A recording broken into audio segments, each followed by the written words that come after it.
If I was a pilot, being a YouTuber would be easy, right? I could just do cool tricks on my little plane, make banger thumbnails. Hell, I could even orchestrate like an engine failure and then ghost ride my plane into the side of a mountain while I parachute off into safety, pretending like I narrowly escaped with my life. That would be a mega viral hit, I imagine. Yeah, that's been done already. Wait, what? That's been done already, I said.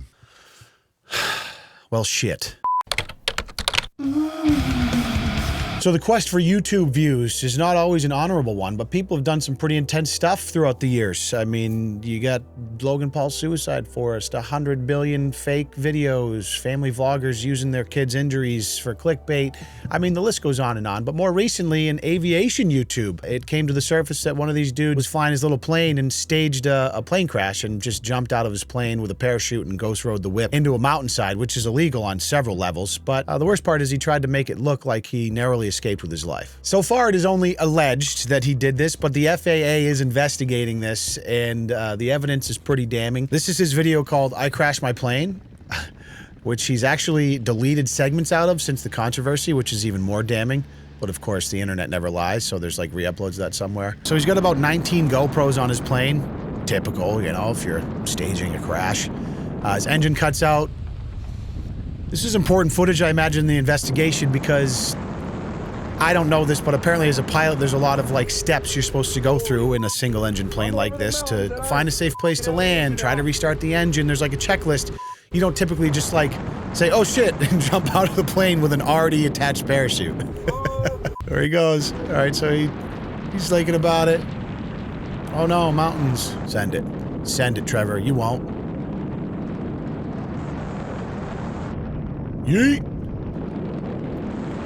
That was it. So then there's just like several minutes of free fall. We watch the plane turning into the mountain, just kind of ghost riding that bitch. He lands in a bush, a little bit of thick brush here, gets a little scraped up. I don't know if that was dramatic effect or he just couldn't find a place not in thick brush to land. Did the plane crash already? Oh yeah, here's the plane crash. There it goes. Yeet! Wrecked. He had to give you the multiple angles. No explosions, no Hollywood cinematic, you know, explosion boom sound effects. He should have added like a Vine boom sound effect or something. As a side note, if this was a sponsored video for GoPro, would have been perfect. I feel like they survive a plane crash. You could throw a GoPro into Mount Doom in the depths of Mordor and still pull footage off that thing. Those things are indestructible. I guess I should probably document what's going on. Yeah, of course you should. So he's climbing around the, you know, the woods. This video, got my elbow. Several hours, just lost in the woods. He goes to the wreckage of the plane, weirdly enough. Interesting that there's no fire, no you know, where I am. Gasoline spill, questionable, which we'll be raised in a minute. Little weird that you would hike all the way to the crash site of the plane, right? Especially if you had just escaped with your life and you don't know where you are, you're in the middle of nowhere, so you're like in survival mode. Why are you gonna waste all that time unless you're trying to get footage to emotionally impact the audience, because you know this is going to be a banger viral video. You want to see that crumpled up plane, obviously. So he does a nice diatribe in the woods as he's walking around for several hours. I don't know how much of this is authentic or not. He eventually finds water. I'm just trying to get out of here. I'm not sure if you can hear that, but you can hear a cow. I can hear a cow. I literally just went onto my knees. Hear that? So after hours of waterless torture trekking through the dunes, he's brought to his knees by the reassuring sound of a cow. Just an incredible story that would make for a wonderful Lifetime movie. Finds like a little well, starts chugging water out of it. Love it. So fast forward to the end, and he eventually finds a car, and he's rescued by a couple of farmers, I guess. Dad, I'm out. Now imagine for a second you're me, watching this video without context for the first time. I'm like, holy shit, he made it out alive. That's incredible. I don't know why you'd be always wearing a parachute flying, but what a savage. He fucking survived a plane crash, got out of there alive. You know, I'm not going to think twice about it because I don't know shit about planes or aviation. But let me tell you one thing. You don't try to pull a fast one on aviation YouTube. I mean, this dude has been getting dragged for over a month now by all types of pilots online. I'm pretty sure that most pilots moonlight as detectives because they've all uploaded videos like this,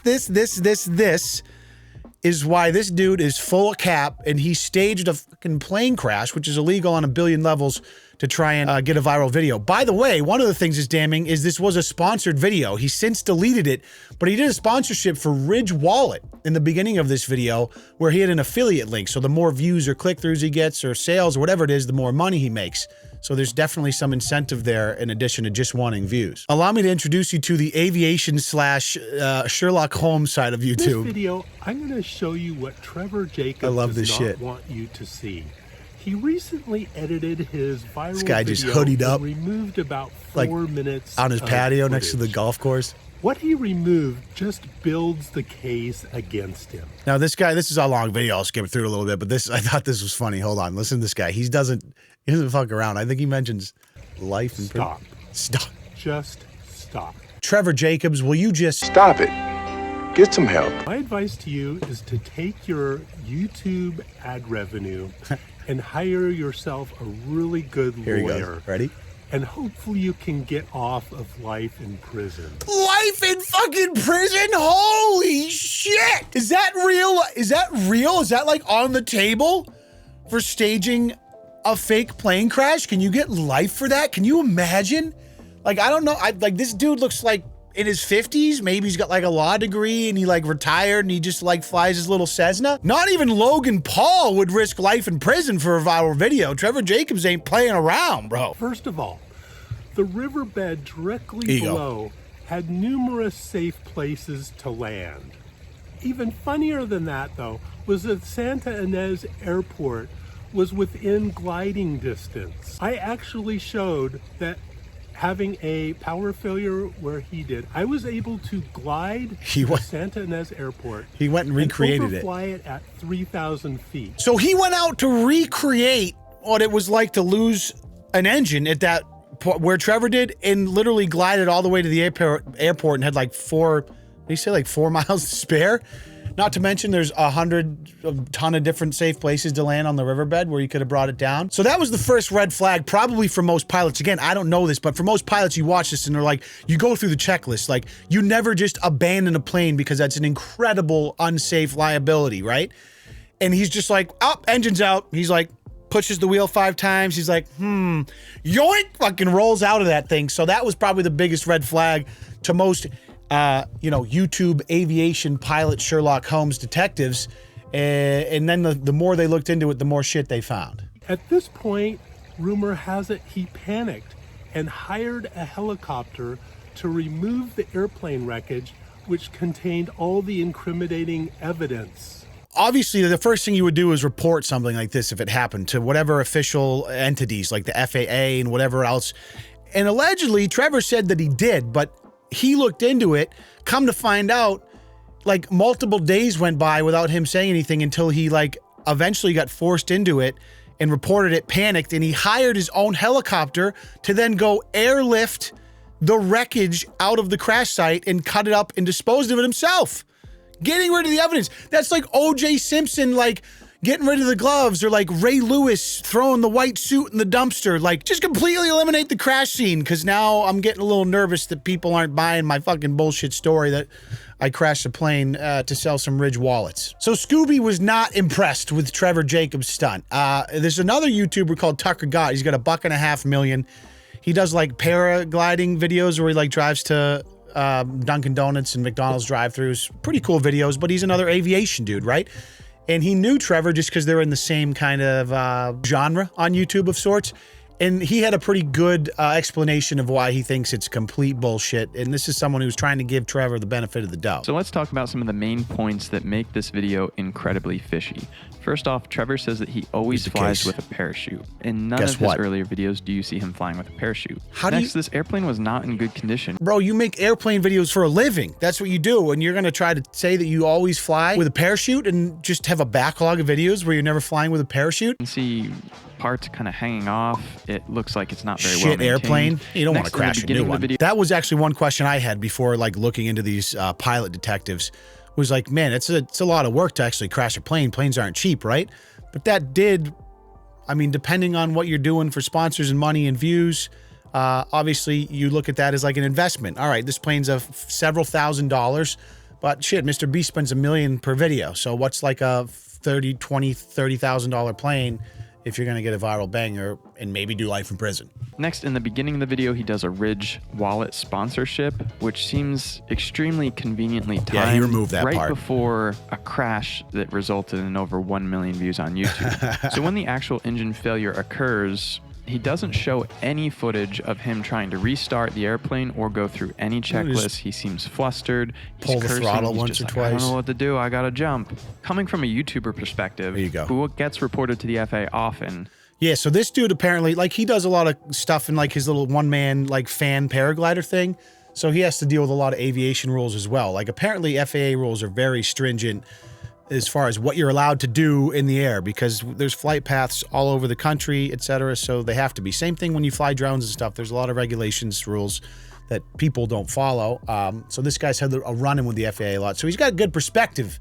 This guy probably knows what he's talking about when it comes down to like the things you are and are not allowed to do and the checklists you should go through when you're flying planes. Very, very careful about showing things and making sure that I cover my own Especially ass. if it's in a on situation video. like this, I would have been sure to include the footage showing that I went through every possibility before bailing out of the airplane. Next, and this was a big kicker, some people pointed out that Trevor had fire extinguishers strapped to his legs. Fucking nuts. I mean, come on. I don't know how much more obvious you can make it.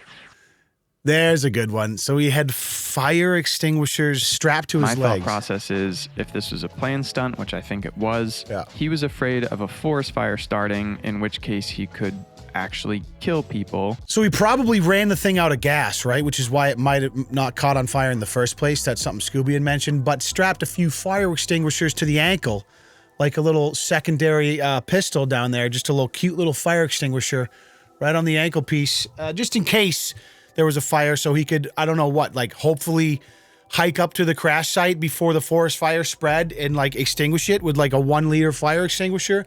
I don't know. The implications of what could possibly have gone wrong though are insane. Clearly there was no fire, so like not a lot of collateral damage, but it's not the point. It's about negligence. I've also heard reports that people found on flight radar online that he was circling this specific area the day prior, probably trying to plan. And the kicker is that the date of the crash actually happened on the anniversary of DB Cooper jumping out of an airplane in almost a similar situation. Oh yeah, DB Cooper.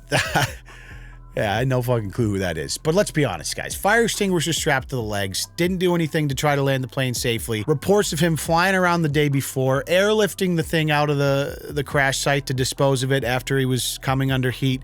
I mean, this dude is about as guilty as it gets when it comes to the evidence mounting up against him. Was it worth it, Trev? 1.5 million views for potential life in prison, according to Scooby. Imagine the FAA comes out to set an example of it because they fucking, I'm sure they hate YouTubers. First of all, who doesn't? Who doesn't hate YouTubers that do grossly negligent things to try and get views? There's nobody on the planet that doesn't hate those people except for those people themselves. What do you have to say about yourself, Ridge Wallet? You want to be associated with a man that's doing life in prison? I don't think so. I'm sure there's been a lot worse done on the internet, and stuff like this doesn't really surprise me. My only question is like, listen, if you really want to make an impact, you really want to get national headline attention, get that viral video, that attention you desperately crave so badly, why like fly the plane into a mountain in the middle of nowhere, dude? Like fly that shit over a city and like send it into a daycare strapped with dynamite or something. Like make a spectacle out of it. Don't be such a pussy. Better yet, send it into the Church of Scientology. That's maybe a little, that might be more socially acceptable, but still create a lot of headlines. The moral of the story is, if you have a sponsorship you're trying to get paid on, or you want to get a ton of views, and you're willing to risk spending life in prison, allegedly, just fucking stage a plane crash, because that works every single time. My only advice to you guys is do a little better than Trevor Jacobs. I mean, this is an experienced pilot who's been doing these like thrill-seeking stunts his whole life, and he had the carelessness to leave all of this evidence behind. If you're gonna be a twat that fakes things for views, at least be good at it. God damn, these people are such amateurs. Anyways, thought that was an interesting one. Let me know what you think in the comments, and then hip thrust that motherfucking like button. I appreciate it. We'll see you in the next one. Deuces. Deuces.